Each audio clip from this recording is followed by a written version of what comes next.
اسی حوالے سے گفتگو کرنے کے لیے میرے ساتھ موجود ہیں ڈاکٹر بابر روان، سینئر رہنما پاکستان تحریک انصاف کے وکیل بھی ہیں. بہت شکریہ ڈاکٹر صاحب آپ نے جوائن کیا. ڈاکٹر صاحب، ایک تو گورنمنٹ نے اب یہ بول دیا ہے، ری ایشور کرا دیا کہ ایک تو ہم میڈیکل بورڈ بھی تشکیل دے رہے ہیں، اوپر سے ہم پسند کے ہسپتال میں بھی لے جائیں گے. کیا پاکستان تحریک انصاف اب اس معاملے سے ری ایشورڈ ہے یا پھر ابھی بھی شکایتیں ہیں پی ٹی آئی کو اس ساری صورتحال کے بارے میں؟ دیکھیے، before I give my opinion ایک ذرا حالات دیکھ لیں. پہلے 3 مہینے پہلے ان کو ایک ٹائم لائن بھی اب مجھے کسی نے بھیجی ہے. 3 مہینے پہلے ان کو شکایت شروع ہوئی. انہوں نے کہنا شروع کیا اور جس کو سپرنٹینڈنٹ کو ہٹایا گیا 100 سے پتہ نہیں کتنی پاور اس کے پاس تھی، اس نے وہ شکایت سنی انسنی کر دی. جو ایڈوانس ایج کے ہر گھر میں لوگ ہیں پاکستان کے، ان کا کوئی اگر ایشو ہوتا ہے تو وہ ایشو وقت پہ ایڈریس کرنا بہت ضروری ہے. اور جو عمران خان ہے ان کی لائف ایتھلیٹک تھی، اس لیے وہ برداشت کرتے رہے جو پین تھا، درد تھا سارا.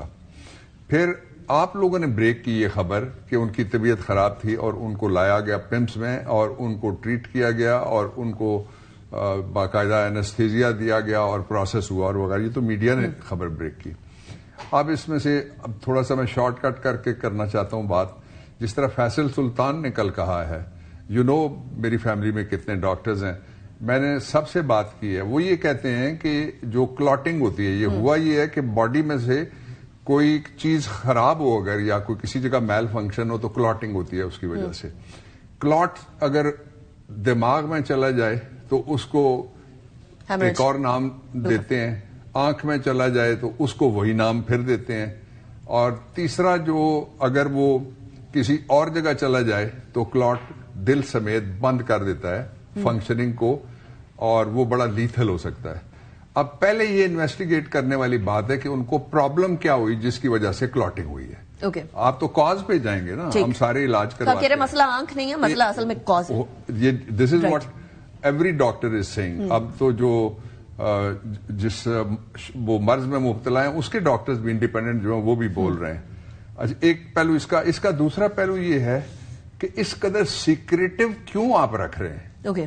لوگوں میں شکوک، شبہات، غم، غصہ اور نفرت اپنے آپ سے حکومت پیدا کرنے کے لیے کہ جی ہم جب باقیوں کے علاج ہوئے اور کس طرح علاج ہوئے ہیں، وہ اسپتالوں میں جاتے تھے، ان کے لیے باہر ایمبولینسز کھڑی ہوتی تھی، ان کے ڈاکٹر باقاعدہ ریمپ سمجھ کے 3 دفعہ کپڑے بدل کے وہاں جل شل لگا کے آتے جاتے ٹی ویوں پہ نظر آتے تھے، باقاعدہ وہ بات کرتے تھے اور وہ اسپتالوں میں علاج ہوتے ہیں. اور یہ اگر لا اجازت دیتا ہے کہ کوئی اپنی مرضی کا علاج کرائے تو ان کے یہ وہ شخص ہے جس نے 2 یونیورسٹیاں اور 3 اس قوم کو دیے ہیں کینسر ہاسپٹل، اس کا علاج اس طرح سیکریٹو رکھنا. اچھا، اس کا ایک دوسرا پہلو یہ بھی ہے کہ اس دوران یہ میں دس از مائی پرسنل اوپینین، اس دوران کچھ لوگوں کے بیانات وہ ریکارڈ پہ بھی ہیں اور ہمارے دماغ میں بھی ہیں، جنہوں نے کہا باہر نہیں نکلنے دیں گے، جنہوں نے کہا فتنہ ختم کر دیں، جنہوں نے کہا فاتحہ ہو جائے گی، یہ اسمبلی کے فلور سمیت. اور وہ سارے کے سارے تقریباً یا اسمبلیوں کے ممبر تھے اور سینٹ میں، اور کچھ کہنے والے جو تھے وہ باقاعدہ کیبنٹ کے ممبرز بھی ہیں. اس سے ایک لوگوں کی جو اور نفرت ہے اور لوگوں کی جو اور تشویش ہے، یہ دونوں چیزیں بڑھ رہی ہیں. آخری بات اس پہ جو میں کہنا چاہتا ہوں وہ یہ ہے کہ فوری طور پہ اس کے آسان 2 نقطوں کا حل ہے. پہلے تو یہ کہ جو ہی کوئی آپ بیمار ہوں، میں بیمار ہوں، تو ہمیں دل چاہتا ہے ہمارا جو فرسٹ بلڈ ہے وہ ہمارے نزدیک ہو، وہ اٹینڈ کرنے والا ہو، تو بیٹوں کو اجازت دے دیں. آج بیٹوں کی بات ہو گئی ان سے. اچھا، بات نہیں نا، بات تو ہو گئی، ٹیلی فون پہ ہوئی، وہ 8000 اجازت مانگی نہیں ابھی بابر رحمان صاحب. اجازت مانگیں گے تو میں کہہ رہا ہوں نا وہ اجازت مانگ رہے ہیں. وہ کہتے ہیں میں نے ہی کہا تھا یہ پہلے، آپ کو یاد ہوگا کہ جو انہوں نے اپنے پاسپورٹس دیے ہوئے ہیں وہ کہتے ہیں ویزا